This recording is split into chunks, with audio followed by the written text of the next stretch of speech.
जैसा आप देख रहे हैं कि पीला वस्त्र धारण करके मैं अपने कैंप में बैठा हूँ। आज बसंत पंचमी है। मौनी अमावस्या के दिन महाकुंभ में एक हादसे के बाद एक नहीं काफ़ी परिवर्तन आया है। व्यवस्था चुस्त दुरुस्त है। जो सबसे बड़ा परिवर्तन है कि कोई भी सरकारी या वीआईपी गाड़ी आज मेला क्षेत्र में देखने को नहीं मिली। सिर्फ वही गाड़ियां मिली जो अधिकारी ड्यूटी पर थे, नहीं तो अधिकारियों की गाड़ियों से उनके घर वाले भरे रहते थे। दूसरी चीज़ ये दिखी कि आज भीड़ के संभालने का प्रशासन ने कायदे से व्यवस्था की थी।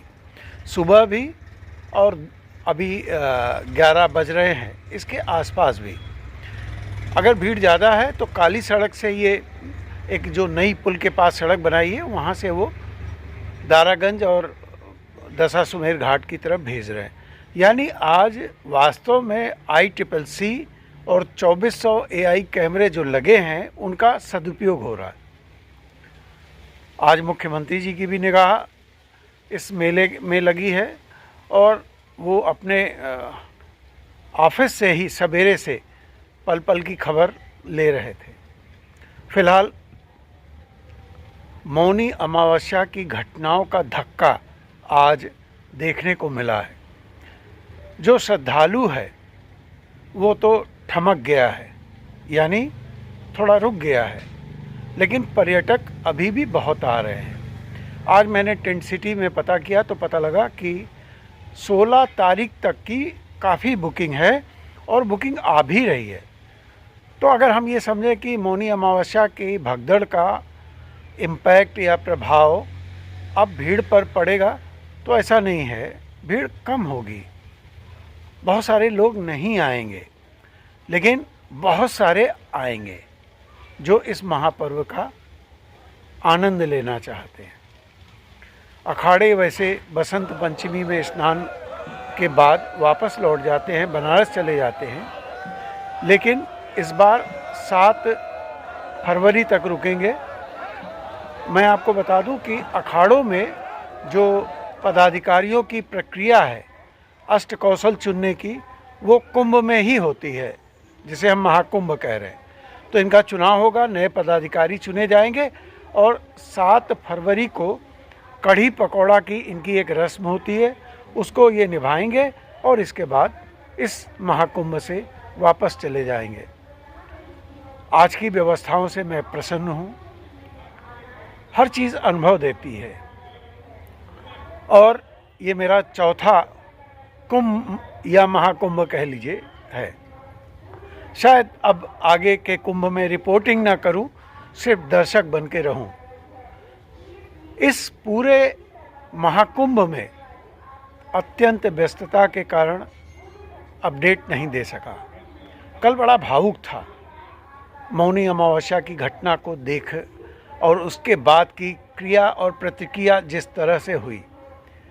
मानवीय संवेदनाएं खत्म करके जिस तरह कुछ लोगों ने व्यवहार किया वह अत्यंत दुखद था। अभी समय नहीं है, कभी इस पर लिखूंगा भी और बोलूँगा। मैं वीरेंद्र पाठक आपके पास आता रहूँगा, लेकिन मुझे सबसे बड़ी बात जो लगी है कि अब माघ मेला, कुंभ और महाकुंभ को विद्वान लोग परिभाषित करें।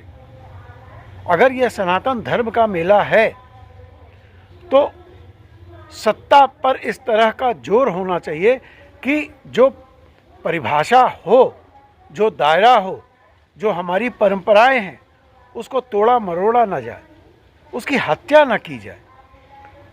पर्यटन के नाम पे, व्यवसाय के नाम पे, बाजारीकरण के नाम पे बाबा भी बाजार खोलकर बैठ गए कुछ लोग और आध्यात्म के ठेकेदार बन गए।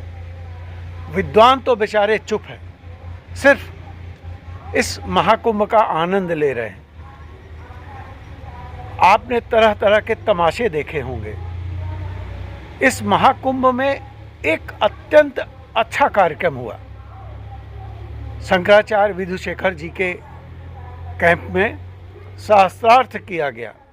जो परंपरा शास्त्रार्थ की थी, हम तो ये नहीं पूरी तरह कहेंगे कि जो परंपरा महर्षि भरद्वाज के समय से चली आ रही थी वैसे ही हुई, लेकिन हुई, और वो बड़ा अच्छा कार्यक्रम था, देखने लायक कार्यक्रम था, सुनने लायक कार्यक्रम था, लेकिन मीडिया में भी उसकी चर्चा नहीं के बराबर हुई। तो ये समय है प्रयागराज के विद्वज्जनों का, सनातन धर्म के जो अगुआ हैं, अगुआ बनते हैं, उनका, कि माघ कुंभ और महाकुंभ को परिभाषित करें, दिशा निर्देश तय करें, और इसी पर यह महान मेला या आयोजन चले तभी अच्छा है, नहीं तो इसकी आत्मा मर जाएगी और मृत शरीर कुछ दिन बाद बदबू देने लगता है, जैसा अभी मैं देख रहा हूँ कि कुछ जगह